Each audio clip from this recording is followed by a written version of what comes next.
জওহর নবোদয় বিদ্যালয়ে ক্লাস 6 এ ভর্তির form fill up শুরু হয়ে গেছে। এখন অভিভাবক এবং ছাত্রছাত্রীদের মধ্যে একটাই প্রশ্ন, sir online form fill up করবো কি করে, অনলাইন আবেদন করব কি করে। তো আজকের video step by step form fill up video, আমি তোমাদেরকে ধরে ধরে দেখাবো যে ফর্ম ফিল আপ কিভাবে করতে হয়।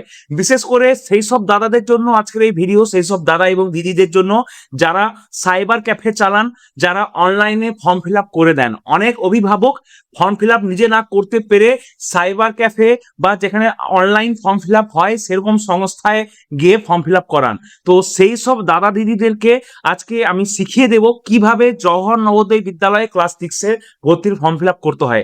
একদম ওয়েবসাইট খোঁজা থেকে ওয়েবসাইটে কি কি ডকুমেন্ট লাগবে সমস্ত ইচ অ্যান্ড এভরি ডিটেলস আমি একদম ধরে ধরে শিখিয়ে দেব, কোথায় কি ভরতে হবে। তো যারা ভাবছেন নিজেরা ফর্ম ফিল আপ করবেন, যে সকল অভিভাবক ভাবছেন নিজেরা ফর্ম ফিল আপ করবেন, এবং যদি কোনো সাইবার ক্যাফের দাদা দিদি আমার ভিডিও দেখছেন, পুরো ভিডিওটা প্রথম থেকে শেষ পর্যন্ত দেখবেন, কারণ এই ভিডিওতে আমি অনেক খুঁটিনাটি ডিটেলস বলবো, যে ডিটেলসগুলো অনেক সময় অভিভাবকরা বা যারা ফর্ম ফিল আপ করেন তারা মিস করে দেন, এবং সেই কারণে ক্যান্ডিডেট পরীক্ষায় বসতেই পারে না। ফর্ম ফিল আপ হাতে নাতে করে দেখানোর আগে আমি একটা জিনিস সবাইকে আগে ভালো করে বলে দিচ্ছি, যারা আমার এই ভিডিও দেখছেন, এই ফর্ম ফিল আপের উপরে ডিপেন্ড করছে ক্যান্ডিডেট পরীক্ষায় বসতে পারবে কি পারবে না। আপনি যদি কোনো ভুল তথ্য দিয়ে দেন তাহলে আপনার বাচ্চার ফর্ম বাতিল হয়ে যেতে পারে। আপনি যদি ফর্ম ফিল আপে কোনো মিস্টেক করে দেন তাহলে আপনার সন্তানের ফর্ম বাতিল হয়ে যেতে পারে। আর যদি পরীক্ষায় বসেও যায় তারপরেও ভর্তির সময় ডকুমেন্ট ভেরিফিকেশনে আপনার সন্তান ছাঁটাই হয়ে যাবে, বাতিল হয়ে যাবে, ও নবোদয় বিদ্যালয়ে চান্স পাবে না, মানে চান্স পেয়ে গিয়েও নবোদয় বিদ্যালয়ে ভর্তি হতে পারবে না। তো এই সব মিস্টেক এড়াতে এই ভিডিওটাকে পুরোটা ভালো করে শেষ পর্যন্ত দেখুন। এই ওয়ার্নিংটা মাথায় সেট করে নিন। যারাই ফর্ম ফিল আপ করবেন একজন ক্যান্ডিডেটের, ভাববেন আপনি একজন সন্তানের ভবিষ্যতের ফর্ম ফিল আপ করছেন। নবোদয় বিদ্যালয়ে চান্স পাওয়া মানে একজন সন্তানের ভবিষ্যৎ বদলে যাওয়া, ভাগ্য বদলে যাওয়া। তো সেই ভবিষ্যৎ গড়ার কাজ করছেন, তো খুবই সাবধানে ফর্ম ফিল আপ করতে হবে। ফর্ম ফিল আপে যদি কোনো ভুল হয়ে যায় তাহলে কিন্তু ক্যান্ডিডেট পরীক্ষায় বসতে পারবে না। So very careful. এবং যে সকল অভিভাবকরা ভাবছেন যে স্যার তাহলে ফর্ম ফিল আপটা কোথায় করাবো, যদি বাই চান্স ভুল হয়ে যায় কোনো একটা ট্রাস্টেড জায়গা থেকে ফর্ম ফিল আপটা করালে ভালো হতো, তাহলে চিন্তা করার কোনো দরকার নেই, আমরা আছি। আমি শান্তনু স্যার, নবোদয় বিদ্যালয়ের প্রাক্তন ছাত্র। আজ আমি বিগত 11 বছর ধরে ছাত্রছাত্রীদেরকে নবোদয় বিদ্যালয়ে ক্লাস 6 এ ভর্তির জন্য প্রস্তুতি দিচ্ছি। যখন হাতে লেখা ফর্ম ছিল আমি সেই ফর্মও ফিল আপ করে দিতাম, এখন অনলাইন ফর্ম, এই অনলাইন ফর্মও আমি ফিল আপ করে দিই ছাত্রছাত্রীদের। তো যদি আপনি চান আপনার ফর্ম ফিল আপ আমাদের কোচিং এর মাধ্যমে হোক তাহলে আমাদের সাথে যোগাযোগ করুন। এই যে নিচে যে নাম্বার দেখতে পাচ্ছেন এই নিচের দেওয়া নাম্বারে হোয়াটসঅ্যাপে মেসেজ করুন বা ফোন করে যোগাযোগ করুন। মাত্র 100 টাকার বিনিময়ে আমরাই ফর্ম ফিল আপ করে দেবো। তাহলে এবার শুরু করা যাক। ফর্ম ফিল আপ করতে গেলে কি কি করতে হবে আগে জেনে নিন, যে ফর্ম ফিল আপ করতে গেলে কি কি ডকুমেন্ট লাগবে। 5টা ডকুমেন্ট লাগবে। এই 5টা ডকুমেন্ট আপনি রেডি করে রাখবেন। রেডি করে রাখবেন কি ফরম্যাটে? জেপিইজি ফরম্যাটে। যারা ফর্ম ফিল আপ করেন তারা জানেন এটা কিসের ফরম্যাট, এটা পিকচার ফরম্যাট, এটা ছবির ফরম্যাট। 10 থেকে 100 কেবির মধ্যে আপনাকে ডকুমেন্টস গুলো সাজিয়ে রাখতে হবে। আচ্ছা, কি কি ডকুমেন্টস লাগবে দেখুন। রেসিডেন্ট সার্টিফিকেট কাদের লাগবে? ফর্ম ফিল আপ করার সময় ক্যান্ডিডেটের আধার কার্ড চাইবে। যদি ক্যান্ডিডেটের আধার কার্ড নেই বা অ্যাপ্লাই করতে দিয়েছেন এখনো পাননি, বা আধার কার্ডে কোনো ভুল আছে, ভালো করে শুনুন আমার কথাটা, আধার কার্ডে যদি কোনো তথ্য ভুল থাকে ক্যান্ডিডেটের, মা বাবার কথা বলছি না, ক্যান্ডিডেটের আধার কার্ডে যদি কোনো তথ্য ভুল থাকে তাহলে সেই ভুল তথ্যটাই ফর্ম ফিল আপে সাবমিট হয়ে যাবে এবং পরে ভবিষ্যতে সমস্যা হতে পারে। তো আধার কার্ডে যদি কোনো তথ্য ভুল থাকে এখন আধার কার্ড দিয়ে ফর্ম ফিল আপ করার দরকার নেই। আধার কার্ডকে বাইপাস করার জন্য একটা অপশন দিয়েছে, সেটা হচ্ছে রেসিডেন্স সার্টিফিকেট, মানে বাসস্থানের প্রমাণপত্র। আপনি কোনো সরকারি দপ্তর থেকে যদি রেসিডেন্স সার্টিফিকেট, অতএব বাসস্থানের প্রমাণপত্র যদি আপনি বের করতে পারেন তো আধার কার্ডের পরিবর্তে রেসিডেন্স সার্টিফিকেট আপলোড করেও আপনি ফর্ম ফিল আপ করতে পারবেন। রেসিডেন্স সার্টিফিকেট আপনি কোথায় বের করবেন? আপনি যদি পশ্চিমবঙ্গের বাসিন্দা হন তাহলে তো আপনি জানেন রেসিডেন্স সার্টিফিকেট কিভাবে বের করতে হয়। আপনি আপনার গ্রাম পঞ্চায়েতের কাছ থেকে লিখিয়ে তারপরে আপনি মানে অনলাইনে আপলোড করবেন, বিডিওর পোর্টালে আপলোড করবেন। তো বিডিওর, যদি আপনি গ্রামে বসবাস করেন তাহলে বিডিওর পোর্টাল থেকে রেসিডেন্স সার্টিফিকেট ডাউনলোড হবে। আর যদি আপনি শহরে বসবাস করেন তাহলে আপনি আপনার ওয়ার্ড কাউন্সিলরের কাছ থেকে লিখিয়ে আপনি অনলাইনে আপলোড করবেন, ওখানে চেয়ারম্যানের থ্রু হয়ে, এসডিওর থ্রু হয়ে, মানে গভর্নমেন্ট অফ ওয়েস্ট বেঙ্গলের রেসিডেন্স সার্টিফিকেট ডাউনলোড হবে। তো ওই আপনি যদি ফর্ম ফিল আপ করার সময় রেসিডেন্স সার্টিফিকেট ব্যবহার করছেন, ভালো করে কথাটা শুনুন, যদি রেসিডেন্স সার্টিফিকেট ব্যবহার করছেন তাহলে এই রেসিডেন্স সার্টিফিকেট আপনার সন্তান যতক্ষণ না নবোদয় বিদ্যালয়ে ভর্তি হচ্ছে ততদিন আপনাকে এই সার্টিফিকেটটা গুছিয়ে রাখতে হবে, কারণ এই সার্টিফিকেটের ডেট থাকবে। এই সার্টিফিকেটটা আপনি কেন ইস্যু করছেন? নবোদয় বিদ্যালয়ে ফর্ম ফিল আপ করার জন্য। তো নবোদয় বিদ্যালয়ে ফর্ম ফিল আপ চলছে জুলাই মাসে, তো আপনার রেসিডেন্স সার্টিফিকেট নিশ্চয়ই জুলাই মাসের ডেট থাকবে। তো ভর্তির সময় যদি বাই চান্স আপনার বাচ্চা নবোদয়ে চান্স পেয়ে গেল, যদি আপনার সন্তান নবোদয়ে চান্স পেয়ে গেল, তো ভর্তির সময় এই ডকুমেন্টটা ভেরিফাই হবে যে আপনি জুলাই মাসে এটা অ্যাপ্লাই করেছিলেন তো, নাকি জুলাই মাসের পরে ভর্তির যখন আপনি জানতে পারলেন আপনার সন্তান নবোদয়ে চান্স পেয়েছে তখন আপনি তড়িঘড়ি রেসিডেন্স সার্টিফিকেট বার করছেন। কারণ প্রসপেক্টাসে লিখেই দিয়েছে যে residence certificate form fill up যে সময় হয়েছে সেই ডেটের লাগবে, রিসেন্ট ডেটের হলে হবে না। ফর্ম ফিল আপ যখন করেছিলেন তখন যে রেসিডেন্স সার্টিফিকেট আপলোড করেছিলেন সেই সার্টিফিকেটটাই লাগবে। So this document is very very important. Next, ক্যান্ডিডেটের সিগনেচার, এটাকেও 10 থেকে 100 কেবির মধ্যে রেডি করে রাখতে হবে ক্যান্ডিডেটের সিগনেচারকে। ক্যান্ডিডেট সিগনেচার বলতে যে পরীক্ষা দেবে তার সিগনেচার। সিগনেচার কিভাবে করবে? বড় হাতের এবং ছোট হাতের মিলিয়ে যেভাবে সিগনেচার করে সেভাবে, এইভাবে ছবিতে যেভাবে দেখতে পাচ্ছেন। তারপরে প্যারেন্টের সিগনেচার, অতএব মানে অভিভাবকের সিগনেচার। অভিভাবক বলতে মা হতে পারে, বাবা হতে পারে। যদি মা বাবা না থাকে তাহলে ক্যান্ডিডেটের যে তত্ত্বাবধানে আছেন, যিনি অভিভাবক আছেন, তিনি সিগনেচার করে আপলোড করবেন। আচ্ছা, নেক্সট হচ্ছে ক্যান্ডিডেট ফটোগ্রাফ।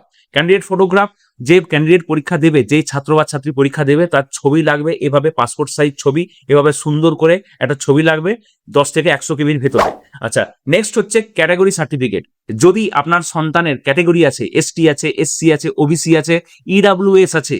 ইডাব্লিউএস মানে হচ্ছে ইকোনমিক্যালি উইকার সেকশন, মানে যারা জেনারেল কাস্ট কিন্তু তাদের যাদের ইনকাম কম, যারা ইকোনমিক্যালি পিছিয়ে আছে, তো তাদের জন্য ইডাব্লিউএস সার্টিফিকেট। তো যদি আপনার যদি কোনো ক্যাটাগরি সার্টিফিকেট থাকে তাহলে সেটা আপনি আপলোড করবেন, অবশ্যই আপলোড করবেন। আচ্ছা, একটা বিশেষ কথা বলে রাখি, যারা ওবিসির জন্য অ্যাপ্লাই করবেন, যারা ওবিসি সার্টিফিকেট দেবেন, তাদের ওবিসি অবশ্যই সেন্ট্রাল লিস্টেড ওবিসি হতে হবে।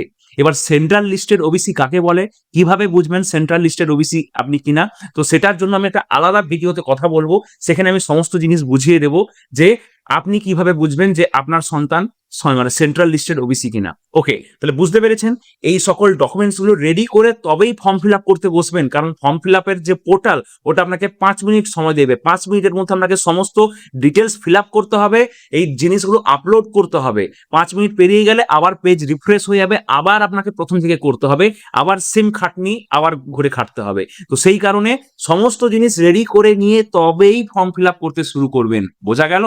তো এবার ওয়েবসাইটে যাচ্ছি। আপনি যেই ব্রাউজারে ফর্ম ফিল আপ করতে চাইছেন সেই ব্রাউজারে গিয়ে আপনি সার্চ করতে পারেন এনভিএস লিখে, বা এনভিএস ক্লাস 6 বা জেএনভিএসটি ক্লাস 6 লিখে আপনি সার্চ করবেন, তাহলে এই ওয়েবসাইটটা আসবে। এই ওয়েবসাইটটা ভালো করে দেখে নিন। ওয়েবসাইটে কি লেখা আছে? Navodaya admission class 6 rcil.gov.in। তো এই যে ওয়েবসাইটটা আপনি দেখতে পাচ্ছেন পাশে, এই যে ওয়েবসাইটটা, এই ওয়েবসাইটে ফর্ম ফিল আপ হচ্ছে। তো এই ওয়েবসাইটে আপনাকে ক্লিক করতে হবে। দেখুন আমি ক্লিক করলাম, ক্লিক করলেই এই পোর্টালটা খুলে যাবে। এইটা হচ্ছে জেএনভিএসটি 2027। অতএব 2026-এ যে সকল ছাত্রছাত্রীরা ক্লাস 5-এ পড়াশোনা করছে তারা নবোদয় বিদ্যালয়ে ক্লাস 6-এ ভর্তি পরীক্ষায় যে আবেদন করবে, অনলাইন আবেদন করবে, এটা তার পোর্টাল। ওকে, আচ্ছা দেখুন আমি জুম করছি, সবার উপরে যে লিঙ্কটা দেখা যাচ্ছে দেখুন নিউ বলে লেখা আছে, এখানে লিঙ্ক হচ্ছে click here for registration class 6 জেএনভিএসটি 2027-28। এইখানে আপনাকে ক্লিক করতে হবে। এখান থেকে ক্লিক করলেই আপনার ফর্ম ফিল আপ শুরু হয়ে যাচ্ছে। তো এখানে ক্লিক করা মানে আপনার কিন্তু সমস্ত ডকুমেন্ট রেডি চাই। আপনি কিন্তু মানে ক্লিক করে ফর্ম ফিল আপ করে তারপরে আপনি ডকুমেন্ট রেডি করবেন, ওটা কিন্তু করার সময় পাবেন না, 5 মিনিট সময় দেবে। তো এইখানে আপনি ক্লিক করে দিয়েছেন, কি আপনার ফর্ম ফিল আপ শুরু হয়ে গেছে। ওকে, দেখুন আমি ক্লিক করে দিলাম, ব্যাস আমার সঙ্গে সঙ্গে ফর্ম ফিল আপ শুরু হয়ে গেল, আমার ফর্ম ফিল আপ স্টার্ট হয়ে গেল। এই যে এবার আমার tick tick tick tick tick করে ঘড়ি চলছে, একটা কোথাও ব্যাকগ্রাউন্ডে ঘড়ি চলছে, 5 মিনিটের মধ্যে ফর্ম ফিল আপ করতে হবে। আচ্ছা দেখুন এখানে ইম্পর্টেন্ট ডেট সব বলে দিয়েছে। Last date to apply, form fill up করার লাস্ট ডেট নিশ্চয়ই আপনারা জানেন, আমার ভিডিওর থাম্বনেইলেই ছিল, 31শে জুলাই 2026। অতএব এই জুলাই মাসের 31 তারিখ হচ্ছে লাস্ট ডেট। আশা করছি ডেট এক্সটেন্ড হবে, কিন্তু সেই জন্য আমরা অপেক্ষা করব না, আমরা আগেই ফর্ম ফিল আপ করে দেবো। আচ্ছা তারপরে কি বলা আছে, অ্যাডমিট কার্ড মানে পরে ডাউনলোড করতে অপশন দেওয়া হবে, মানে এখন নয়, মানে পরীক্ষার 1 মাস আগে অ্যাডমিট কার্ড ছাড়া হবে। আচ্ছা, পরীক্ষার ডেট বলে দিয়েছে 28/11/2026, summer bound and winter bound both.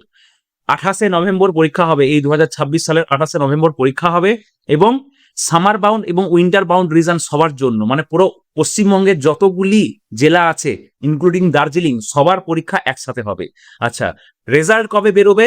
March April 2027। এবছর যেমন বেরিয়েছিল মার্চ মাসে, তো 2027 সালের মার্চ মাসে আশা করা যায় রেজাল্ট বেরিয়ে যাবে। ওকে, এখানে দেখুন বলে দিয়েছে যে কিছু ইম্পর্টেন্ট ইনস্ট্রাকশন বলে দিয়েছে, ঠিক আছে। এই দেখুন এখানে বলা আছে যে যে ওবিসির জন্য অ্যাপ্লাই করছে তাকে অবশ্যই সেন্ট্রাল লিস্টেড ওবিসি হতে হবে। এবার এটার মানে কি আমি অন্য ভিডিওতে কথা বলবো। আচ্ছা, ফর্ম ফিল আপ করার সময় 5টা ডকুমেন্ট রেডি করে নিয়ে বসতে বলেছে। দেখুন এখানে বলে দিয়েছে কি কি ডকুমেন্ট লাগবে, ক্যান্ডিডেট সিগনেচার, প্যারেন্ট সিগনেচার, মানে যা যা আমি আপনাদেরকে বলেছিলাম সমস্ত ডকুমেন্ট দেখুন এখানে মেনশন করে দিয়েছে।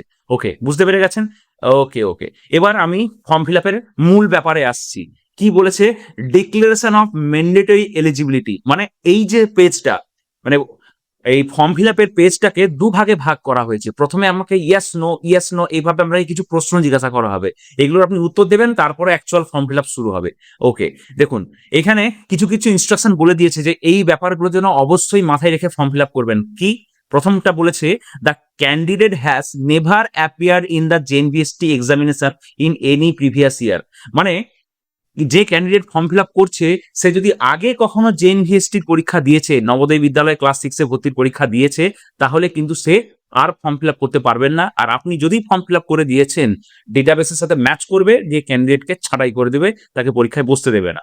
ওকে, next, the candidate was promoted from class 4 and officially admitted to class 5 in a recognized school on or before 31st July 2026, মানে বলতে চাইছে যে এই যে ক্যান্ডিডেট সে ক্লাস 4 থেকে ক্লাস 5-এ প্রমোট হয়ে গেছে, মানে ক্লাস 5-এ উঠে গেছে, সেই পরীক্ষায় বসতে পারবে। যে এখন ক্লাস 5-এ পড়ছে সেই পরীক্ষায় বসতে পারবে, এবং অবশ্যই সে একটা রেকগনাইজড স্কুলে পড়ছে। কি রেকগনাইজড? এই রেকগনাইজড স্কুল কি জিনিস এটা নিয়ে আমি একটা অন্য ভিডিওতে কথা বলবো, কারণ এটা একটা ডিটেইলড একটা আলোচনা দরকার। এমনি জাস্ট বলে দিলে আপনি বুঝতে পারবেন না। তো ফর্ম ফিল আপ করার আগে ওই ভিডিওটা অবশ্যই দেখে নেবেন যে রেকগনাইজড স্কুল কাকে বলে। যদি আপনার সন্তান আনরেকগনাইজড স্কুলে পড়েছে, তাহলে কিন্তু যদি এখন আপনি ফর্ম ফিল আপ করেও দেন, ও যদি পরীক্ষা দিয়েও দেয়, যখন ও নবোদয়ে চান্স পেয়ে যায়, যখন ওর ডকুমেন্ট ভেরিফিকেশন হবে, ইউডাইস পোর্টালে ওর ডেটা ম্যাচ করা হবে, যখনই দেখবে যে আপনি ভুল তথ্য দিয়েছেন, আপনার ক্যান্ডিডেট ছাঁটাই হয়ে যাবে। আমি আপনাদেরকে একদম সঠিক তথ্য বলছি। নবোদয় বিদ্যালয় পশ্চিম মেদিনীপুর, আমি পশ্চিম মেদিনীপুরের প্রাক্তন ছাত্র। 80 জন ছাত্রছাত্রীর এবছর নাম বেরিয়েছিল, মাত্র 58 জন ভর্তি হতে পেরেছিল ফার্স্ট লিস্টে। মানে 80 জনের নাম বেরিয়েছে, মাত্র 58 জন ভর্তি হতে পেরেছে। বাকি স্টুডেন্ট ছাঁটাই হয়ে গেছে, এত জনের ডকুমেন্টসে ভুল ছিল। তো be careful. Next, the candidate is apply for his or her district of residence and studying in class 5 either in the same district or in the recognized school located within the neighboring district with a radial distance of 10 কিমি। এটা মানে কি? মানে আগে ব্যাপার ছিল যে class 5-এর স্কুলের জেলা এবং বাসস্থানের স্কুলের জেলা সেম হতে হবে। মানে আপনাকে আগে এই জায়গাটা ভালো করে বোঝাই, এইগুলো আপনাকে বুঝে ফর্ম ফিল আপ করতে হবে, তো ভালো করে বুঝে নিন। প্রথম কথা, সেই ক্যান্ডিডেট পরীক্ষায় বসতে পারবে যে ক্লাস 5-এ পড়ে, এটা ক্লিয়ার। ক্লাস 5-এর ছাত্রছাত্রী ছাড়া ফর্ম ফিল আপ করতে পারবে না। ওকে, দ্বিতীয় কন্ডিশন, সেই ক্যান্ডিডেটই ফর্ম ফিল আপ করতে পারবে যার নিজের জেলায়, নিজের বাসস্থানের জেলায় নবোদয় বিদ্যালয় আছে। এবার ক্যান্ডিডেটের যেটা বাসস্থানের জেলা, সাপোজ আমি কথা বলছি মুর্শিদাবাদ, তো মুর্শিদাবাদের কোনো ছেলে বা মেয়ে ক্লাস 5-এ পড়ে, সে যদি অ্যাপ্লাই করতে চায় করতে পারে। কেন? কারণ মুর্শিদাবাদ জেলায় নিজের নবোদয় বিদ্যালয় আছে। নবোদয় বিদ্যালয়ের নিয়মই হচ্ছে প্রতিটা জেলায় একটা করে নবোদয় বিদ্যালয় আছে, থাকতে হবে, এবং থাকলেই তুমি অ্যাপ্লাই করতে পারবে। তাহলে এখানে ব্যতিক্রম কারা? যেমন হচ্ছে মালদায় কোনো নবোদয় বিদ্যালয় নেই, অতএব মালদা জেলার ছাত্রছাত্রীরা সম্পূর্ণভাবে বঞ্চিত নবোদয় বিদ্যালয়ে ফর্ম ফিল আপ করার জন্য। বোঝা গেছে? পশ্চিমবঙ্গে কোন কোন রাজ্যের কোথায় কোথায় নবোদয় বিদ্যালয় আছে দেখুন, আমি পাশে একটা আপনাকে দেখিয়ে দিয়েছি। এই লিস্ট দেখুন, এই লিস্ট দেখলে বুঝতে পারবেন যে কোন কোন জেলায় নবোদয় বিদ্যালয় আছে এবং কারা ফর্ম ফিল আপ করতে পারবে। নিজের বাসস্থানের জেলা, কোন স্কুলে পড়ছে সেটা ম্যাটার করছে না, ক্যান্ডিডেটের বাসস্থানের জেলা। অতএব ক্যান্ডিডেট মা বাবার সাথে কোথায় থাকে, তার মা বাবা কোথায় ভোট দেয়, তার রেসিডেন্স কোথায়, এবং রেসিডেন্স কোথা থেকে ভেরিফাই হবে? ক্যান্ডিডেটের মা বাবার আধার কার্ড, ভোটার কার্ড থেকে, ঠিক আছে, বা বিশেষ করে বাবার আধার কার্ড বা ভোটার কার্ড থেকে। এই বা ওই যে রেসিডেন্স সার্টিফিকেটের যে কথা বলেছিলাম, সেই রেসিডেন্স সার্টিফিকেট থেকে ভেরিফাই হবে যে ক্যান্ডিডেট তাহলে এই জেলারই ছাত্র। ওকে, প্রথম কথা, নিজের বাসস্থানের জেলায় নবোদয় বিদ্যালয় থাকতে হবে। আচ্ছা, এবার ওই বাসস্থানের জেলাতেই তার ক্লাস 5-এর স্কুলটাও হতে হবে। কেউ যদি এরকম এরকম যদি কোনো সিচুয়েশন হয় যে কোনো ক্যান্ডিডেট হয়তো তার বাড়ি মুর্শিদাবাদে, তার বাবার ভোটার কার্ড আধার কার্ড মুর্শিদাবাদে, কিন্তু চাকরির সূত্রে বাবা ছেলে এবং মাকে নিয়ে কলকাতায় আছেন, তাহলে সেই বাচ্চা ফর্ম ফিল আপ করতে পারবে না, কারণ তার মানে বাসস্থানের জেলা আর তার স্কুলের জেলা আলাদা হয়ে গেল। এইটা আগে নিয়ম ছিল। এখন কি করেছে, হালকা অ্যাডভান্টেজ দিয়েছে। ধরুন কারো বর্ডার এলাকায় কারো বাড়ি, ঠিক আছে, মানে এক জেলার বর্ডারে বাড়ি, তো ওই জেলায় নবোদয় বিদ্যালয় আছে, অন্য জেলার নবোদয় মানে অন্য জেলায় স্কুলে পড়ছে, মানে বর্ডারে সাপোজ কারো মুর্শিদাবাদে বাড়ি, মুর্শিদাবাদের বর্ডারে বাড়ি, এবার মুর্শিদাবাদের আশেপাশের কোন একটা ডিস্ট্রিক্টে বাচ্চাটা পড়ছে ক্লাস 5-এ, তো সেই বাচ্চা যদি 10 কিলোমিটার রেডিয়াসের ভিতরে হয়, ক্লাস 5-এর যে স্কুলটা তার বাড়ি থেকে 10 কিলোমিটার একটা যদি বৃত্ত টানি, সেই বৃত্তের মধ্যে যদি তার বাড়ি হয়, তবে সে ফর্ম ফিল আপ করতে পারবে। তো এইটা একটা খুব ইম্পর্টেন্ট ব্যাপার। এই ব্যাপারে আমি আরেকটু ডিটেলসে অন্য কোনো ভিডিওতে কথা বলবো। আচ্ছা, নেক্সট হচ্ছে the candidate is an Indian national, তাকে ভারতীয় হতে হবে, এটা তো খুব অবভিয়াস ব্যাপার। Parent and candidate have carefully read the official JNVST 2027 prospectus, agree to the terms. এই যে প্রসপেক্টাস বলতে এই জিনিসটাকে বলতে চাইছে, মানে এই ফর্ম ফিল আপের ওয়েবসাইটেই এই যে জাস্ট এর আগের পেজে এখানে দেখুন, এই যে এখানে প্রসপেক্টাস বলে একটা পেজ, একটা লিঙ্ক আছে, এই প্রসপেক্টাসে ক্লিক করলে এই পিডিএফটা খুলবে এবং এখানে মানে এটা হচ্ছে বিজ্ঞপ্তি, পরীক্ষার বিজ্ঞপ্তি, সমস্ত নিয়ম কানুন এইখানেই সব বলা আছে। তো এইটা একবার পড়ে নিতে বলছে অভিভাবকদেরকে, যে পড়েই ফর্ম ফিল আপটা করবেন। আচ্ছা, লাস্ট বলছে I possess a valid Aadhaar number for the candidate or a valid parent residence certificate issued by the competent government authority. এই যে এখানে কি বলেছে, যে প্রথম কথা, ক্যান্ডিডেটের নিজস্ব আধার কার্ড বা আধার নাম্বার থাকতে হবে, আর যদি নেই তাহলে অভিভাবকের একটা ভ্যালিড রেসিডেন্স সার্টিফিকেট দরকার। রেসিডেন্স সার্টিফিকেটের ব্যাপারে আমি একটু আগেই বললাম যে হয় আপনাকে ক্যান্ডিডেটের আধার নাম্বার দিয়ে ফর্ম ফিল আপ করতে হবে, আপনি যখনই ক্যান্ডিডেটের আধার নাম্বার দেবেন, ওর আধারে যত ডিটেলস আছে অটোমেটিক ফর্ম ফিল আপে ওটা সাবমিট হয়ে যাবে। ফর্ম ফিল আপে যেমন মানে ফর্ম ফিল আপ করার সময় যেমন ক্যান্ডিডেটের নাম দরকার, বাবার নাম দরকার, মায়ের নাম দরকার, ঠিকানা দরকার, ফোন নাম্বার দরকার, এই ডিটেলস গুলো অটোমেটিক আধারের ওয়েবসাইট থেকে ক্যাপচার করে নেবে নেক্সট পেজে, ঠিক আছে। তো যদি আধারে কোনো সমস্যা থাকে, ক্যান্ডিডেটের আধারে যদি কোনো সমস্যা থাকে, তাহলে কিন্তু ফর্ম ফিল আপ করবেন না আধার কার্ড দিয়ে। কি দিয়ে করবেন? Resident certificate. কার? অভিভাবকের রেসিডেন্ট সার্টিফিকেট সাবমিট করে ফর্ম ফিল আপ করবেন।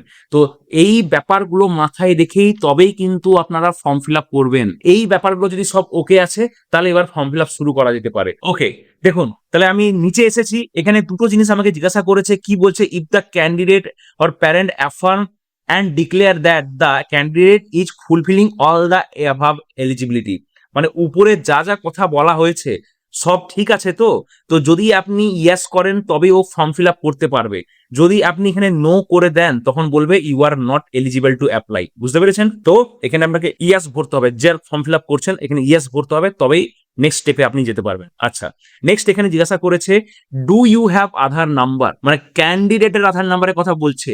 তো এইখানে যদি আপনি ইয়েস সিলেক্ট করেন তাহলে সঙ্গে সঙ্গে আপনাকে বলবে তাহলে আধার নাম্বারটা এন্টার করুন। আর যদি আধারে কোনো ভুল আছে, সমস্যা আছে, তাহলে আপনি কি দিয়ে ফর্ম ফিল আপ করবেন? আপনি রেসিডেন্স দিয়ে করবেন। তো সেটা কিভাবে করতে হবে? এখানে আমাকে আধার নাম্বারে নো করতে হবে। আপনি বলবেন যে না, আধার নাম্বার নেই। তখন দেখুন এখানে একটা পপ আপ, এখানে উপর একটা পপ আপ আসছে। পপ আপটা কি আসছে দেখুন, ভালো করে পড়ুন। কি লেখা আছে? ইউর রেজিস্ট্রেশন, পড়া যাচ্ছে? এখানে লেখা আছে your registration will be provisional. উপরে দেখুন লেখা আছে, এই যে এখানে লেখা আছে your registration will be provisional. Provisional মানে তাৎক্ষণিক, টেম্পোরারি। প্রভিশনাল কথা মানে হচ্ছে টেম্পোরারি, যে তোমার রেজিস্ট্রেশনটা টেম্পোরারি হচ্ছে। কেউ আধার কার্ড দিচ্ছে না মানে তার রেজিস্ট্রেশনটা টেম্পোরারি হচ্ছে। Please upload any government approved residence certificate of the parent district of the residence. ঠিক আছে, তাৎক্ষণিক হচ্ছে, টেম্পোরারি হচ্ছে। কি আপলোড করতে হবে? প্যারেন্টের রেসিডেন্স সার্টিফিকেট আপলোড করতে হবে। তো এখানে আপনি ওকে প্রেস করবেন, দিয়ে দেখুন আপনাকে বলছে 50 থেকে 300 কেবির মধ্যে জেপিজি ফরম্যাটের রেসিডেন্স সার্টিফিকেট আপনাকে আপলোড করতে হবে। ঠিক আছে, আবার রেসিডেন্স সার্টিফিকেট রেডি করা আছে। তো আমি এখানে চুজ ফাইলে যাব এবং এখান থেকে আমি এই যে আমার রেসিডেন্স সার্টিফিকেট আমি ওপেন করে দিলাম। আমার রেসিডেন্স সার্টিফিকেটের সমস্যা ছিল, সাইজ একটু বেশি কমে গেছে, 50 থেকে 300 কেবির ভিতরে হয়নি, তাই আপলোড হয়নি। তো যখনই ফর্ম ফিল আপ করবেন ডকুমেন্ট যেন একদম প্রপার সাইজে থাকে। আমি রেসিডেন্স সার্টিফিকেটকে মডিফাই করে নিয়েছি, এবার আমি আপলোড করছি, এবার আপলোড হয়ে যাবে। ব্যাস, দেখুন আমার রেসিডেন্স সার্টিফিকেট আপলোড হয়ে গেছে। দেখুন দেখাচ্ছে যে আমি আপলোড করে দিয়েছি, সেটা দেখাচ্ছে। ওকে, এবার আমি যখনই সাবমিট বাটনে ক্লিক করব আমি ফর্ম ফিল আপের দ্বিতীয় পেজে যাব। এবার এখানে আমাকে সমস্ত ডিটেলস, ক্যান্ডিডেটের সমস্ত ডিটেলস ফিল আপ করতে হবে। তো অভিভাবক এবং যারা অনলাইন ফর্ম ফিল আপ করেন তাদেরকে বলছি সমস্ত ডিটেলসগুলো একটা সাদা কাগজে দরকার হলে লিখে রাখবেন, কারণ ফটাফট টাইপ করতে হবে। একবার দেখে নিন এক ঝলক যে কি কি ডকুমেন্টস লাগছে বা কি কি ডিটেলস লাগছে। সবার আগে ক্যান্ডিডেটের নাম। সাপোজ আমার যে ক্যান্ডিডেট তার নাম হচ্ছে আয়ুষী, আয়ুষী দাস। তো আমি তার নাম লিখে দিলাম। তারপরে বাবার নাম লিখতে হবে। আচ্ছা বলে দিই, যদি আপনি আধার নাম্বার দিয়ে ফর্ম ফিল আপ করতেন এই ডিটেলস গুলো আপনাকে ফিল আপ করতে হতো না, এগুলো অটোমেটিক নিয়ে নিত ওর আধার কার্ডের ডিটেলস থেকে। ওকে, যেহেতু আমি রেসিডেন্ট সার্টিফিকেট দিয়ে করছি আমাকে প্রতিটা ডিটেলস করতে হচ্ছে। আচ্ছা father's name suppose Biplab Das. আমি এগুলো সব মন গড়া জিনিস বসাচ্ছি। নেক্সট মাদার্স নেম হচ্ছে সাপোজ রুম্পা দাস। জেন্ডার আমার candidate female. Okay, date of birth আমাকে লিখতে হবে। তো আমি আমার একটা যা হোক ডেট অফ বার্থ বসিয়ে দিলাম। আপনার ক্যান্ডিডেট যে ফর্ম ফিল আপ করছে, মানে যার ফর্ম ফিল আপ আপনি করছেন তার ডেট অফ বার্থ বসাবেন। আচ্ছা বলে রাখি, ডেট অফ বার্থের কিন্তু একটা রেঞ্জ আছে। 1 মে 2015 থেকে 31 জুলাই 2017 এর মধ্যে ডেট অফ বার্থ হতে হবে। যদি এর বাইরে ডেট অফ বার্থ হয় সেই ক্যান্ডিডেট ফর্ম ফিল আপ করতে পারবে না। আচ্ছা 1 মে 2015তেও যদি কারো জন্ম হয় সেও ফর্ম ফিল আপ করতে পারবে। 31 জুলাই 2017তেও যদি কারো জন্ম হয় সেও ফর্ম ফিল আপ করতে পারবে। কিন্তু 30 এপ্রিল 2015 যদি কারোর ডেট অফ বার্থ হয় সে আর ফর্ম ফিল আপ করতে পারবে না। জাস্ট একটা দিন ওপাশে চলে গেলে আর ফর্ম ফিল আপ করতে পারবে না। আচ্ছা মোবাইল নাম্বার, সেই মোবাইল নাম্বারটাই দেবেন যেটা ভ্যালিড এবং যেটা আগামী 1-1.5 বছর আপনি জানেন যে আপনার সাথে থাকবে, যে নাম্বারটা চেঞ্জ হবে না, এরকমই একটা নাম্বার দেবেন। কারণ আপনার সন্তান যদি নবোদয় বিদ্যালয়ে চান্স পায় তো সবার আগে আপনার কাছে ওই ফোনের মাধ্যমেই মেসেজ যাবে, ফোনেই মেসেজ আসবে, আপনার ফোনে SMS আসবে যে আপনার সন্তান নবোদয় সিলেক্ট হয়ে গেছে।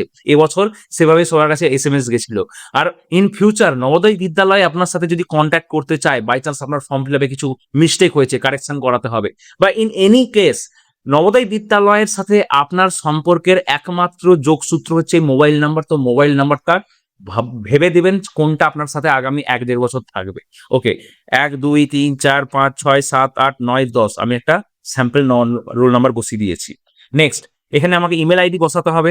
তো আমি একটা যা হোক XYZ ইমেল আইডি বসিয়ে দিচ্ছি, xyz@gmail.com। নেক্সট এখানে ক্যাটাগরি বসাতে হবে। এই যে এইখানে যে ক্যাটাগরিটা আপনি চুজ করবেন একদম ভেবে চিন্তে চুজ করবেন। ক্যান্ডিডেটের যেই ক্যাটাগরি আপনি চুজ করবেন সেটা কিন্তু ডকুমেন্ট ভেরিফিকেশনের সময়, মানে যখন নবোদয় বিদ্যালয়ে চান্স পেয়ে যাবে আপনাকে সেই ক্যাটাগরি সার্টিফিকেট জমা দিতে হবে। ওকে, তো আমি এখানে যদি জেনারেল ভরবো তাহলে কোনো চিন্তাই নেই, কিন্তু যদি আপনি SC ভরছেন আপনাকে সার্টিফিকেট আপলোড করতে হবে। বলে দিচ্ছি দেখুন, uploading the category certificate is not mandatory, however valid category certificate may be uploaded. ঠিক আছে, ভ্যালিড ক্যাটাগরি সার্টিফিকেট আপনাকে আপলোড যদি চান আপলোড করতে পারেন, কিন্তু যদি আপনি না করেন ডকুমেন্ট ভেরিফিকেশন যখন নবোদয়ের চান্স হবে তখন কিন্তু অবশ্যই লাগবে।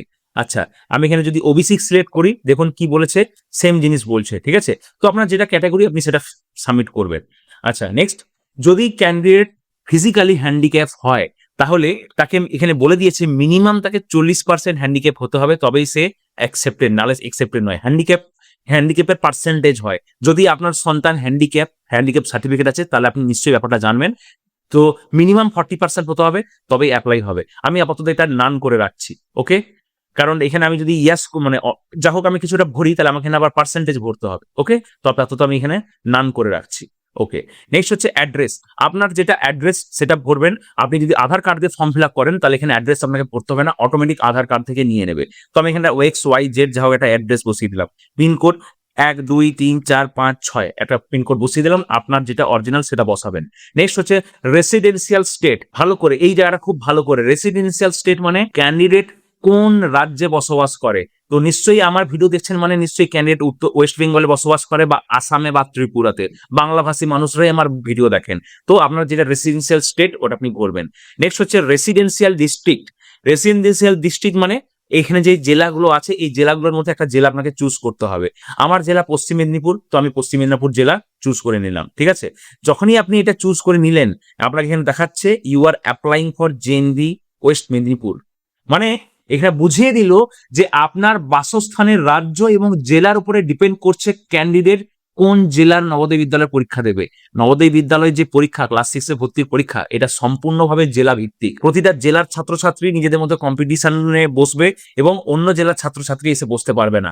আমি যে পশ্চিম মেদিনীপুর সিলেক্ট করেছি, পূর্ব মেদিনীপুরের কোনো ছাত্রছাত্রী এসে আমার সাথে কম্পিটিশনে বসবে না বা সে পশ্চিম মেদিনীপুর নবোদয়ের জন্য অ্যাপ্লাই করতে পারবে না। পূর্ব মেদিনীপুরের যারা বাসিন্দা তাদের ছেলেমেয়েরা পূর্ব মেদিনীপুরেই ফর্ম ফিল আপ করবে এবং ওই নবোদয়েই ভর্তি হবে। পশ্চিম মেদিনীপুরের ছাত্রছাত্রীরা পশ্চিম মেদিনীপুর নবোদয়ের জন্য ফর্ম ফিল আপ করবে এবং পশ্চিম মেদিনীপুরেই ভর্তি হবে। পশ্চিম মেদিনীপুরের ক্ষেত্রে বলে দিই, পশ্চিম মেদিনীপুর এবং ঝাড়গ্রাম মিলিয়ে পশ্চিম মেদিনীপুর, কারণ ঝাড়গ্রাম পরে আলাদা হয়েছে। নেক্সট হচ্ছে রেসিডেন্সিয়াল ব্লক, মানে আপনার বাড়ি যেখানে সে তার ব্লকটা আমাকে মেনশন করতে হবে। দেখুন এখানে একটা গ্লিচ হয়ে গেছে, কিছু একটা কারণে মোটামুটি আমি এখানে ক্লিক করছি, আমাকে ব্লক দেখাচ্ছে না, তার মানে ফর্ম ফিল আপে কোনো একটা সমস্যা হয়ে গেছে। এই ব্যাপারগুলো আপনাকে মাথায় রাখতে হবে। আপনি এটা অ্যাভয়েড করে হয়তো সাবমিট করেও দিলেন, হয়তো আপনি ফর্ম ফিল আপ করে সাবমিট করেও দিলেন, কিন্তু এই যে জিনিসটার ফিল আপ হলো না, তাহলে ওর ফর্ম কিন্তু পরে রিজেক্ট হয়ে যাবে। হ্যাঁ, ওয়েবসাইটের সমস্যা, কিন্তু আপনি মিস্টেক করেছেন এটাই ধরা হবে। আমি আপনাকে একটা স্যাম্পল ফর্ম ফিল আপ দেখাচ্ছি, আমার কাছে করা ছিল, আমি মনে হয় কেটে দিয়েছি। জাস্ট এ মিনিট, দেখুন এই ফর্ম ফিল আপটা দেখুন, এটা কালকে রাত্রে আমি স্যাম্পলের জন্য জাস্ট চেক করছিলাম। এখানে ক্লাস 3, 4, 5 এর ডিটেলস ভরার জায়গায় দেয়নি, মানে এমন ভাবে ওয়েবসাইটটা খুলেছে, একটা পোর্শন মিসিং হয়ে গেছে, অর্ধেক ডিটেলস নিয়ে ফর্ম ফিল আপ হয়ে গেছে, কিন্তু এই ফর্ম ফিল আপটা ভ্যালিড ধরা হবে না, এই ফর্ম ফিল আপটা রিজেক্ট হয়ে যাবে। তো ফর্ম ফিল আপ করার সময় অনেক কিছু জিনিস মাথায় রেখে ফর্ম ফিল আপ করতে হয়। ওকে, তাহলে এটা যেহেতু হচ্ছে না, তাহলে আমাকে এই পেজটাকে আবার রিফ্রেশ করতে হবে, এছাড়া কোনো উপায় নেই। তো আমি রিফ্রেশ করে আবার এই জায়গায় এসে আপনাকে দেখাচ্ছি। দেখুন রিফ্রেশ করতে আবার প্রথম পেজে চলে এলো, আবার আমাকে ঘুরে করে সব জিনিস আপলোড করতে হবে, আবার ওই জায়গায় পৌঁছাতে হবে। তো আমি আবার সমস্ত ডিটেলস ফিল আপ করে আবার সেই রেসিডেন্সিয়াল ব্লকের জায়গায় চলে এসেছি। দেখুন পশ্চিম মেদিনীপুর ভরেছি, এখানে আমি আমার মানে ক্যান্ডিডেটের জেলা কি ভরেছি, পশ্চিম মেদিনীপুর ভরেছি। এবার আমি রেসিডেন্সিয়াল ব্লক চুজ করব, তখন সমস্যা ছিল, এখন আমি আবার ঘুরে ফর্ম ফিল আপ করতে আবার দেখুন সমস্ত ব্লক দেখাচ্ছে। তো এই সমস্যা হলে আবার রিফ্রেশ করে নতুন করে ফর্ম ফিল আপ করবে। তো আমি যা হোক একটা ব্লক চুজ করে ফেললাম। নেক্সট এখানে জিজ্ঞাসা করেছে NIOS স্টুডেন্ট কিনা। NIOS মানে হচ্ছে national institute for open schooling, ঠিক আছে, মানে যারা ওপেনে পড়াশোনা করে, তো তাদের জন্য এইসব কলামগুলো। তো যদি ক্যান্ডিডেট ওপেনে পড়াশোনা করে এভাবে সেখানে ফিল আপ করবে, আর যদি না, তাহলে এটাকে স্কিপ করে এগিয়ে যেতে হবে। ওকে, তাহলে আমি এখানে নো করে দেবো, তাহলে আমাকে আর কিছুই জিজ্ঞাসা করবে না। আচ্ছা, নেক্সট কি বলছে, weather district of study of class 5 and the district of residence is same. যেই কথাটা আমি ফর্ম ফিল আপের শুরুতেই বলেছিলাম, যে সেই ক্যান্ডিডেটই ফর্ম ফিল আপ করতে পারবে যার বাসস্থানের জেলা এবং ক্লাস 5 এর স্কুলের জেলা সেম। মুর্শিদাবাদে যার বাড়ি, সে যদি মুর্শিদাবাদেই ক্লাস 5 এ পড়ছে, সেই ফর্ম ফিল আপ করতে পারবে। যদি সে তার বাবার সাথে কাজের সূত্রে কলকাতায় আছে এবং কলকাতায় পড়াশোনা করছে, সে ফর্ম ফিল আপ করতে পারবে না। আর কে ফর্ম ফিল আপ করতে পারবে, বাড়ি মুর্শিদাবাদে কিন্তু বর্ডার এলাকায় বাড়ি হওয়ার কারণে পাশের জেলায় ক্লাস 5 এ অন্য স্কুলে পড়ছে, তো তখন কি দেখা হবে, যে বাড়ি থেকে স্কুলের দূরত্ব 10 কিলোমিটার বা তার থেকে কম কিনা। 10 কিলোমিটার বা তার থেকে কম হলে তখন তাকে মুর্শিদাবাদে অ্যাপ্লাই করতে সুযোগ দেওয়া হবে, না হলে তাকে সুযোগ দেওয়া হবে না। তো এখানে আপনাকে ডিস্ট্রিক্ট সিলেক্ট করতে, এখানে ইয়েস বা নোতে আমাকে উত্তর দিতে হবে যে ক্যান্ডিডেট যা ফর্ম ফিল আপ আপনি করছেন তার বাসস্থানের স্কুলের জেলা আর ক্লাস 5 এর স্কুলের জেলা সেম কিনা। তো এখানে আপনাকে ইয়েস ভরতেই হবে, নো ভরে দিলে তখন আপনাকে আবার সেই মানে এটা দেখাতে হবে যে হ্যাঁ 10 কিলোমিটার দায়রার মধ্যেও পড়ে, বাড়ি থেকে 10 কিলোমিটার দূরত্বের মধ্যে একটা স্কুলে সে পড়ে অন্য জেলায়। তো আমি এখানে আপাতত ইয়েস ভরছি, কমপ্লিকেশন আমি বাড়াচ্ছি না, কারণ আপনি এখানে যদি নো ভরে দেন তখন আপনাকে আবার অনেক প্রশ্নের উত্তর দিতে হবে, যে তাহলে কোথায় পড়ছে, কত দূরত্ব, এবং তার আবার সার্টিফিকেট জমা দিতে হবে। আচ্ছা, নেক্সট, তাহলে আমি এখানে যেহেতু ইয়েস ভরে দিয়েছি, দেখুন এখানে অটোমেটিক ওয়েস্ট বেঙ্গল নিয়ে নিচ্ছে। একটা জিনিস খেয়াল করুন, আমি যেহেতু এখানে ইয়েস বললাম, অটোমেটিক ওয়েস্ট বেঙ্গল নিয়ে নিয়েছে, মানে এখানে কি এই কলামটা কিসের, select the state in which the candidate is studying in class 5। তারপরে কলামটা কিসের, select the district in which the candidate is studying in class 5। মানে ক্যান্ডিডেট ক্লাস 5 এ যেই রাজ্যের যেই জেলায় করছে সেই ডিটেলসটা, এটা কোথা থেকে গিয়েছে, একটু আগে আমি যে ফর্ম ফিল আপ করলাম, এবং এখানে যে আমি ভরেছি ওয়েস্ট বেঙ্গল, এখানে যে আমি ওয়েস্ট বেঙ্গল ভরেছি, এখানে যে আমি ওয়েস্ট মেদিনীপুর ভরেছি, এখান থেকে ডিটেলস গুলো নিয়েছে, বোঝা যাচ্ছে। নেক্সট, এখানে যে ব্লকের ব্যাপারটা বলেছে, ব্লক কিন্তু ডিফারেন্ট হতে পারে। আশা করছি ব্যাপারগুলো আপনারা বোঝেন, যে প্রথমে হচ্ছে পশ্চিমবঙ্গ রাজ্য, পশ্চিমবঙ্গ রাজ্যের কোন একটা জেলায় আপনি বসবাস করেন, জেলাকে আবার বিভিন্ন ব্লকে ভাগ করা আছে।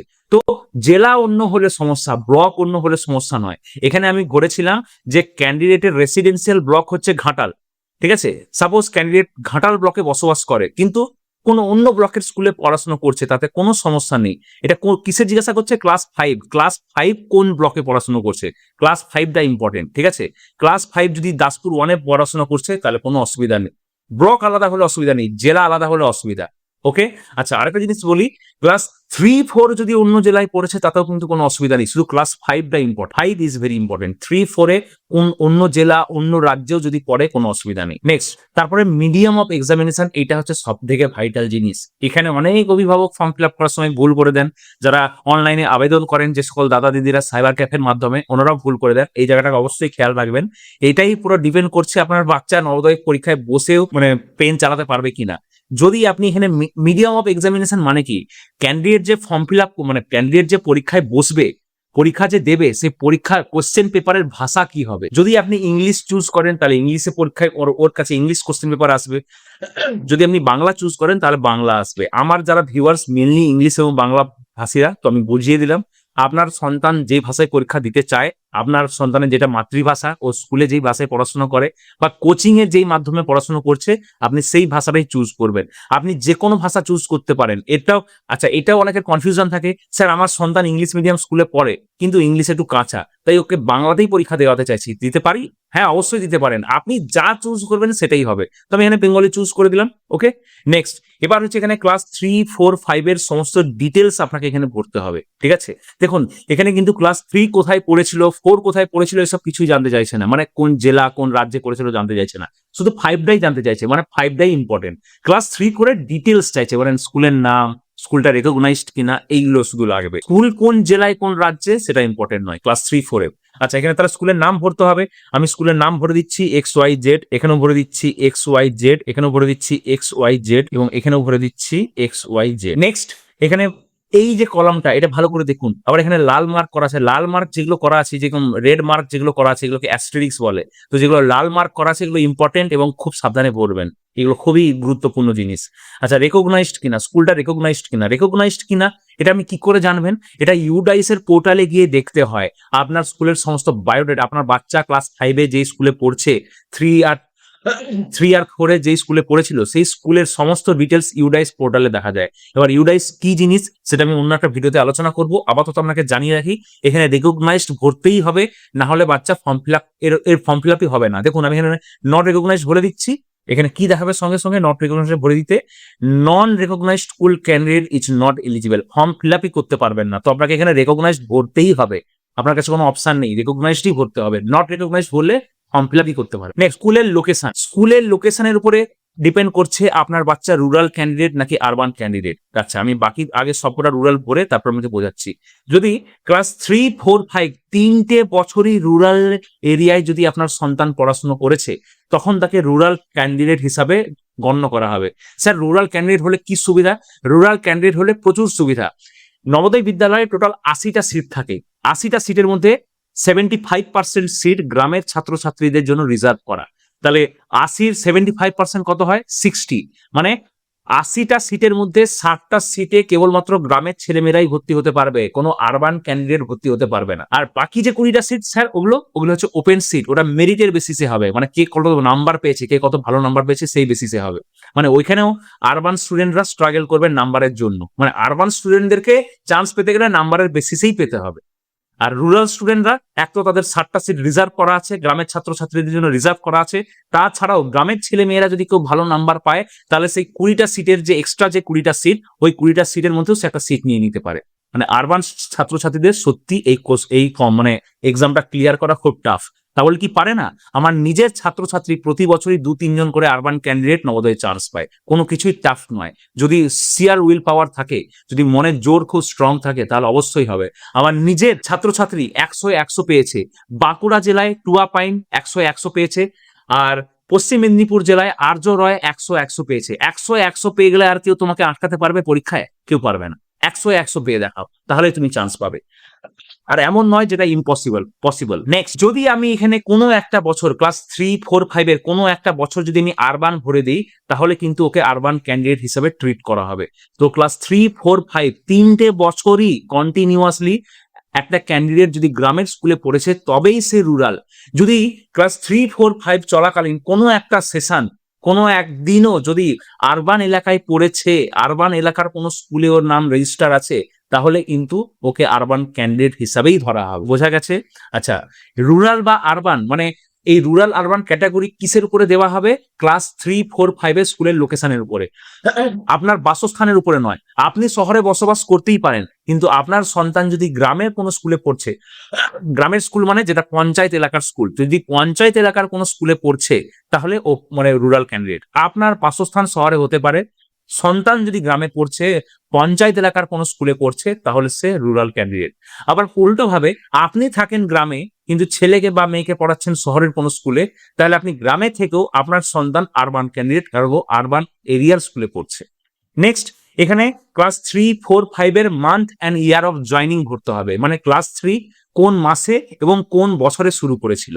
দেখুন, আমাদের ওয়েস্ট বেঙ্গলের ছাত্রছাত্রীরা ওদের জানুয়ারি টু ডিসেম্বর সেশন হয়, তাহলে ক্লাস 3 তাদের কি হওয়া উচিত? 2024 হবে, ইয়ার একাডেমিক ইয়ার 2024 হবে, এবং জানুয়ারি টু ডিসেম্বর হবে, এটা হবে। আর যারা ইংলিশ মিডিয়ামের স্টুডেন্ট, মানে যাদের এপ্রিল টু মার্চ সেশন হয়, তাদের তো যেমন ছিল তেমনই থাকবে, মানে 25 এপ্রিল থেকে 26 মার্চ, 26 এপ্রিল থেকে 27 মার্চ, এইভাবেই থাকবে। তো আপনার যেটা থাকবে মানে মানে year, month and year of joining আপনি সেভাবে ভরে নেবেন। তো আমার যেটা বাই ডিফল্ট ছিল আমি সেটাই রেখে দিচ্ছি, তাহলে আমার ফর্ম ফিল আপ করতে সুবিধা হবে। এখানে এপ্রিল ভরে দিলাম, এখানে মার্চ ভরে দিলাম। এটা কাদের জন্য? এটা যারা ইংলিশ মিডিয়াম স্কুলে পড়ে বা যাদের এপ্রিল টু মার্চ সেশন। ওকে, নেক্সট, এবার আমাকে কিছু ডকুমেন্ট আপলোড করতে হবে। 4টা ডকুমেন্ট আমাকে আপলোড করতে হবে। 3টে ম্যান্ডেটরি, একটা ম্যান্ডেটরি নয়। কোন 3টে ম্যান্ডেটরি? প্রথম হচ্ছে ক্যান্ডিডেট ফটোগ্রাফ। দেখুন লেখা আছে ক্যান্ডিডেট ফটোগ্রাফ, মানে ক্যান্ডিডেট ছবি, এটা ম্যান্ডেটরি, এটা আপলোড করতেই হবে। Next, candidate signature. দেখুন মানে রেড কালারে মার্ক করা আছে, এই যে রেড অ্যাস্টারিস্ক দেওয়া আছে, তো ক্যান্ডিডেট সিগনেচার মাস্ট আপলোড করতেই হবে। আচ্ছা, নেক্সট হচ্ছে প্যারেন্ট সিগনেচার, এটাও মাস্ট আপলোড করতেই হবে, ঠিক আছে। আর সবার লাস্টে হচ্ছে ক্যাটাগরি সার্টিফিকেট, এর মাথায় দেখুন কিন্তু কোনো লাল ডট দেওয়া নেই। তো এটা আপলোড করতেও পারেন, নাও করতে পারেন, কিন্তু আমার মতে আপলোড করে দেওয়াই ভালো। আর যদি আপনার এখন নেই, কিন্তু আপনি বুঝতে পারছেন যে আপনি অ্যাপ্লাই করে দিয়েছেন, 6 মাসের মধ্যে হয়তো বেরিয়ে যাবে, মানে যতদিনে আপনার বাচ্চা নবোদয়ে চান্স পাবে ততদিনে আপনার বেরিয়ে যাবে, তাহলে আপনি এখানে আপলোড করলেন না। যখন ওর নবোদয়ে চান্স পাবে, ডকুমেন্ট ভেরিফিকেশন যখন হবে, তখন আপনাকে গিয়ে ডকুমেন্ট দেখাতে হবে, সাবমিট করতে হবে। এটা কোন ক্যাটাগরি? যেটা আপনি ফর্ম ফিল আপের সময় একটু আগে ভরেছেন। এই যে আমি এখানে জেনারেল ভরেছি, তাহলে আমার কোনো চাপ নেই। আমি এখানে ওবিসি ভরে দিলে তখন আমাকে ক্যাটাগরি সার্টিফিকেট কিন্তু ডকুমেন্ট ভেরিফিকেশনের সময় যখন নবোদয়ের চান্স হবে, তখন কিন্তু আমাকে সাবমিট করতে হবে। ওকে, এই একে একে করে আমি সমস্ত ডকুমেন্ট আপলোড করছি।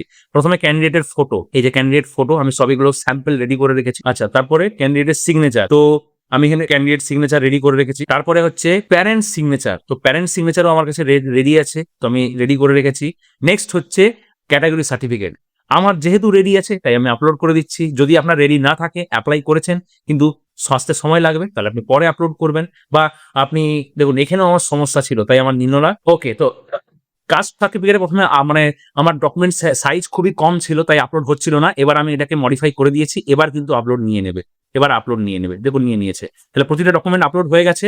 এবার বলেছে সেভ অ্যান্ড প্রিভিউ, এইখানে আপনি ক্লিক করলে আপনি যা যা ডিটেলস ফিল আপ করলেন এই পেজে, তার একটা ওভারভিউ আপনাকে দেখিয়ে দেবে। যা যা ডকুমেন্টস আপলোড করেছেন সব আপনাকে দেখিয়ে দেবে। তো আমি সেভ অ্যান্ড প্রিভিউ করছি। দেখুন কি দেখাচ্ছে? Service unavailable. কেন দেখালো এটা? কারণ আমি এই যে ফর্ম ফিল আপ করার সময় আপনাকে বলে বলে বিভিন্ন জিনিস এক্সপ্লেন করে করে ফর্ম ফিল আপ করছিলাম, অনেক সময় পেরিয়ে গেছে, তো সেই কারণে পেজ রিফ্রেশ হয়ে গেছে। আবার নতুন করে আমাকে সমস্তটা ফিল আপ করতে হবে। অনেকে ভাবেন যে স্যার বারবার ফর্ম ফিল আপ করছি, বারবার রিফ্রেশ হয়ে যাচ্ছে, তার মানে আপনার স্পিড কম, আপনাকে আরো স্পিডে ফর্ম ফিল আপ করতে হবে। এবং এই সব ভুল ত্রুটি এড়ানোর জন্যই তো আমরা আছি। যদি আপনি ভয় পাচ্ছেন, আমাদেরকে দিয়ে ফর্ম ফিল আপ করাতে পারেন, আপনি থাকবেন নিশ্চিন্তে, আমরা একদম সুন্দরভাবে যত্ন সহকারে ফর্ম ফিল আপ করে দেবো। কারণ আমাদের টিমের আজ বিগত 10 বছরের এক্সপিরিয়েন্স আছে, আমার এক্সপিরিয়েন্স আছে। ওকে, তো আবার সমস্ত জিনিসগুলো ঘুরে ফিল আপ করে সেই জায়গায় আমি এসে আপনার সাথে কথা বলছি। তো আবার আমি সমস্ত ডিটেলস ফিল আপ করে দিয়েছি, তাড়াতাড়ি ফিল আপ করেছি যাতে আমি সাবমিট করতে পারি। তো সমস্ত ডিটেলস দেখুন আমি সমস্তটা ভরে দিয়েছি। স্পিডে ভরতে হবে, এবং এই স্পিডে ভর্তি গিয়ে ম্যাক্সিমাম অভিভাবক বা যারা ফর্ম ফিল আপ করে তারা ভুল করেন। তো এখানে ব্যাপারটা হচ্ছে অ্যাকুরেসি দরকার, মানে স্পিডেও করতে হবে, আবার ঠিক ফিল আপ করতে হবে। আচ্ছা, তারপরে আমি সেভ অ্যান্ড প্রিভিউতে যদি আমি ক্লিক করি, তখন আমাকে একটা প্রিভিউ উইন্ডো খুলে দেবে, মানে আমাকে প্রিভিউ দিচ্ছে। আমি যা যা ফিল আপ করেছি আমার চোখের সামনে তুলে ধরেছে, আমাকে বলছে যে এবার আপনি মিলিয়ে নিন যে সমস্তটা ঠিক আছে কিনা, আপনি যা যা ভরতে চাইছিলেন সেটাই ভরেছেন কিনা। তো আমি এক এক করে সব চেক করে নেব। অভিভাবকরা বিশেষ করে আপনি নিজে করুন বা যাকে দিয়েই করান, পাশে বসে চেক করে নেবেন যে এখানে সমস্ত জিনিস ঠিক আছে কিনা। যেমন ক্যান্ডিডেটের নাম, বাবার নাম, মায়ের নাম, date of birth, mobile number, প্রতিটা ডিটেলসই ইম্পর্টেন্ট। তারপরে জেন্ডার, ক্যাটাগরি, ঠিক আছে। তো ইচ অ্যান্ড এভরিথিং, মানে আপনার হচ্ছে জেলা, আপনার ব্লক, আপনার ডিস্ট্রিক্ট, আপনার রাজ্য, each and every details important. প্রতিটা ডিটেলসকে খুঁটিনাটি চেক করে নেবেন। আচ্ছা, নিচে যখন আসবেন এখানে ক্যান্ডিডেট ছবি জায়গায় ক্যান্ডিডেট ছবি আপলোড করা হয়েছে তো, সিগনেচারের জায়গায় সিগনেচার আপলোড হয়েছে তো, সার্টিফিকেটের জায়গায় সার্টিফিকেট আপলোড হয়েছে তো, এটা একবার দেখে নেবেন। সব জিনিসটা একবার চোখ বুলিয়ে নেবেন। যখন দেখবেন অল ইজ ওকে, তখন আপনি ফাইনাল সাবমিট বাটনে ক্লিক করবেন। এই জায়গায় এইখানে ফাইনাল সাবমিট বাটনে ক্লিক করবেন। এখানে ক্লিক করলে আপনার ফর্ম সাবমিট হয়ে যাবে। দেখুন আমি ক্লিক করে দিলাম, আবার আমাকে একটা এরর মেসেজ দেখাচ্ছে। কি বলছে? No change in the particular will be permitted after final submission. একবার আপনি ফাইনাল সাবমিট করে দিলে তারপরে আর কোনো চেঞ্জেস করা যাবে না। তো যা করবেন ভেবেচিন্তে করবেন। আপনি এরকম করতে পারেন না যে ঠিক আছে আমি একটা ফর্ম ফিল আপ করে দিলাম, কিছু মিস্টেক হলো আমি আবার ঘুরে ফর্ম ফিল আপ করে দেবো। না, ওটা করতে পারবেন না। ওটা করতে গেলে আপনার ডেটা ম্যাচ হয়ে যাবে, দিয়ে বলবে যে অলরেডি ফর্ম ফিল আপ হয়ে গেছে, আর ফর্ম ফিল আপ করা যাবে না। তো যা হবে একবারই ভালো করে ঠান্ডা মাথায়। তো আমি ওকে করে দিলাম, ব্যাস একটা মেসেজ পপ আপ হবে, কংগ্রাচুলেশন ডিয়ার আয়ুষী দাস। ক্যান্ডিডেটের নাম দিয়ে বলছে your application form has been successfully submitted, your registration number is this. এই রেজিস্ট্রেশন নাম্বারটা খাতায় লিখে রাখবেন, ঠিক আছে? এটা যেন হারিয়ে না যায়। অভিভাবকদেরকে বলছি, আপনি নিজে করুন, যাকে দিয়ে করান, এই রেজিস্ট্রেশন নাম্বারটা ইম্পর্টেন্ট। বাই চান্স আপনার যদি কোনো ডকুমেন্ট, এই ফর্ম ফিল আপের ডকুমেন্ট হারিয়ে যায়, এই রেজিস্ট্রেশন নাম্বার দিয়ে আপনার ডকুমেন্ট আবার ডাউনলোড করা যাবে। তো আমি কি করবো, এটাকে কপি করে আমি কোথাওটা পেস্ট করে রাখবো, বা আমি খাতায় কোথাও একটা জায়গায় লিখে রাখবো, ঠিক আছে? তো আমার তো এখানে কপি করা আছে। নেক্সট, এক তো এই নাম্বারটা আপনি লিখে নেবেন, তারপরে click here two print your registration form. এই যে একটা লিঙ্ক দিচ্ছে, এই লিঙ্কে ক্লিক করে আপনাকে আপনি যে ফর্ম ফিল আপটা করলেন তার তো একটা রিপোর্ট চাই, মানে আপনি যে ফর্মটা সাবমিট করলেন তার একটা রিসিপ্ট কপি আপনি পাবেন না? তাহলে প্রমাণ কি থাকবে যে আপনি ফর্ম ফিল আপ করেছেন? অনেক অভিভাবক অন্য কাউকে দিয়ে ফর্ম ফিল আপ করান, কোনো সাইবার ক্যাফেতে বা কোনো স্কুলে, দিয়ে এই কপিটাই নিতে ভুলে যান। এই কপিটা, এই যে এই কপিটাই নিতে ভুলে যান। এই কপিটাই হচ্ছে প্রমাণপত্র যে আপনি ফর্ম ফিল আপ করেছেন, আপনার সন্তানের ফর্ম ফিল আপ হয়েছে। এই কপিটা যদি না থাকে, আপনি মুখে যতই বলুন না কেন, কোনো দাম নেই। আপনাকে এই কপিটা দেখাতে হবে। This is the proof that your candidate has submitted the form. ঠিক আছে? আপনি যে ফর্ম ফিল আপ করেছেন এটাই তার প্রুফ। ওকে, এবার আমি প্রিন্ট অপশানে যাব এবং এটাকে আমি প্রিন্ট করে নেব। ঠিক আছে, আমি এটাকে প্রিন্ট করে নেব। আমি এটাকে এরকম এনভিএস নবোদয়া সমিতির কোন নাম আসবে, আমি এখানে আমার স্টুডেন্টের নাম দিয়ে দেবো আয়ুষী দাস, দিয়ে এভাবে আমি সেভ করে নিলাম। ব্যাস, আমার পিডিএফটা সেভ হয়ে গেল। দেখুন আমি পিডিএফটা খুলে দেখাচ্ছি, এই যে সেভ পিডিএফটা। এবার এটা তো মানে যদি আপনি অন্য কোথাও পড়েছেন তাহলে আপনি বলবেন আপনাকে হোয়াটসঅ্যাপে পাঠিয়ে দিতে বা এটা নিয়ে নিতে আপনার কাছে। আর এটার একটা প্রিন্টও করে নেবেন, প্রিন্ট করে নিজের কাছে রাখবেন। প্রিন্ট মানে কাগজে প্রিন্ট করে রাখবেন। প্লাস এই যে জিনিসটা যেটা আপনি দেখতে পাচ্ছেন এটাকে বলা হয় সফট কপি বা অনলাইন ডকুমেন্ট। এই ডকুমেন্টটাও আপনি নিয়ে নেবেন। যেখানে করছেন, যদি কোনো সাইবার ক্যাফেতে করছেন তাহলে বলবেন যে আপনাকে হোয়াটসঅ্যাপে পাঠিয়ে দিতে। আর সাইবার ক্যাফে দাদাদেরকে বলছি, আপনারা এই ছোট্টখাটো ব্যাপারগুলো একটু মাথায় রাখবেন, কারণ আপনাদের উপরে একটা ক্যান্ডিডেটের ভবিষ্যৎ ডিপেন্ড করছে। আপনাদের একটা ছোট্ট ভুল একটা সন্তানকে একটা ভালো সুযোগ থেকে হাতছাড়া করিয়ে দেবে।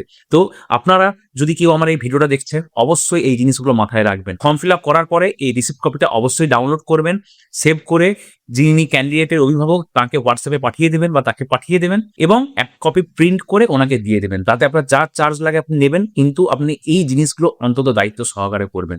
তো আমি পৌঁছে গেছি আমার ভিডিও শেষ পর্যায়ে। আশা করছি আপনারা বুঝতে পেরে গেছেন কিভাবে ফর্ম ফিল আপ করতে হবে। আচ্ছা, আমি আরেকটা জিনিস দেখিয়ে দিই। ফর্ম ফিল আপ করতে গিয়ে আমি আরেকটা জিনিস দেখলাম যে ফর্ম ফিল আপ সবসময় হচ্ছে না।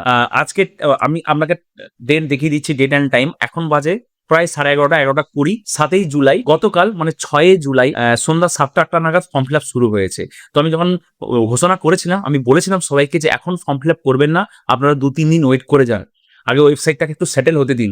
নতুন ওয়েবসাইট এসছে, কিছু সমস্যা থাকতে পারে, এখন ফর্ম ফিল আপ করবেন, কিছু এরর হয়ে যেতে পারে। তো এখন কেউ ফর্ম ফিল আপ করবেন না, আমি বলেছিলাম সবাইকে। তো আজকে সকালে এই যখন একটু আগে 9টা নাগাদ আমি যখন ওয়েবসাইট খুলছি, তখন দেখছি ওয়েবসাইট খুলছে না ওই এরর মেসেজ দেখাচ্ছে, এবং তারপরে যখন ওয়েবসাইট খুললো তখন কি দেখাচ্ছে আপনাকে বলতে দেখাচ্ছি। যখন ওয়েবসাইট ফাইনালি খুললো তখন ওপরে এই এরর মেসেজটা দেখাচ্ছে, বলছে যে this is a testing portal. এই পোর্টালটা মানে এই ওয়েবসাইটটা সদ্যমাত্র লাইভ হয়েছে, সদ্যমাত্র লঞ্চ হয়েছে, তো এখন এতে কোনো ফর্ম ফিল আপের কাজ করবেন না। দেখুন এখানে কি লেখা আছে, এই মেসেজটা পড়ুন, this is a testing portal, please do not register in this portal. মানে এখন টেস্টিং এর কাজ চলছে, তো এখন ফর্ম ফিল আপ করবেন না। তো যদি আপনি যখন ফর্ম ফিল আপ করতে বসছেন যদি দেখতে পাচ্ছেন এরকম কোনো মেসেজ, তাহলে আপনি ফর্ম ফিল আপ সেই সময় করবেন না, অ্যাভয়েড করবেন। কারণ এই সময় যদি ফর্ম ফিল আপ করেন তাহলে হয়তো ওই ফর্মটা বাতিলও হয়ে যেতে পারে। তো এই ছিল সমস্ত ডিটেলস। তো আশা করছি ফর্ম ফিল আপের সমস্ত খুঁটিনাটি, প্রতিটা ডিটেলস, ফর্ম ফিল আপ করার সময় কি কি মাথায় রাখতে হবে, কি করতে হবে, কারা কারা ফর্ম ফিল আপ করতে পারবে, কি কি ডকুমেন্টস রেডি করে আপনাকে বসতে হবে, সমস্তটা আপনাদেরকে বোঝাতে পেরেছি। তো যদি ভিডিওটা ভালো লেগে থাকে অবশ্যই ভিডিওটাকে শেয়ার করবেন, লাইক করবেন, কমেন্ট সেকশনে জানাবেন আপনাদের আর কোনো প্রশ্ন আছে কিনা, আরো কিছু জানার আছে কিনা। এবং লাস্টলি আমি আবার একটা ওয়ার্নিং দিচ্ছি যে অনলাইন এই যে ফর্ম ফিল আপটা হচ্ছে এটাই ফাইনাল। এখানে যদি কোনো তথ্য ভুল দিয়ে দিয়েছেন, কোনো এরর হয়ে গেছে, তাহলে কিন্তু বাচ্চার ফর্ম বাতিলও হতে পারে বা চান্স পাওয়ার পরে ভর্তিও না হতে পারে। এবং লাস্টলি যদি কোনো অভিভাবক আমার ভিডিও দেখছেন এবং আপনি চিন্তিত যে কিভাবে ফর্ম ফিল আপ করবো, তো আপনারা নিশ্চিন্তে আমাদেরকে দায়িত্ব দিতে পারেন।